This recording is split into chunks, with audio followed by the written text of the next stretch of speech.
সরকারের উদ্দেশ্যে এখানে বলতে চাই, এখানে শ্রমিকদের তারা প্রশ্ন করেছে নতুল্লাবাদে কেন ফ্যাসিস্টরা এখনো নেতৃত্ব দিচ্ছে।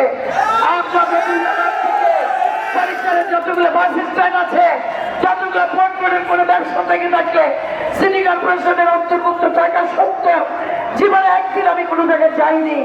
আমি কোনো জায়গা থেকে 1 টাকার কোনো ধরনের সুযোগ সুবিধা না, আমার আজীবনের কোনো চেষ্টা নাই, চিন্তাও নাই। কিন্তু আপনি মুরব্বী, আপনার কাছে দাবি রেখে যাচ্ছি, সকল ফ্যাসিস্টের হাত থেকে, সকল হাসিনার এই দুঃসময় যারা আমাদেরকে অত্যাচার করেছে, নির্যাতন করেছে, আমাদের শ্রমিকদেরকে তারা নির্যাতন করেছে, কোনোদিন কোনো জায়গায় 2 টাকার উপকার করে নাই, কোনো জায়গায় তারা তাদের দাবি নিয়ে কথা বলতে পারে নাই। সেই চেয়ারে, সেই জায়গায় হাসিনার কোনো বছর থাকতে পারবে না, পারবে না, পারবে না।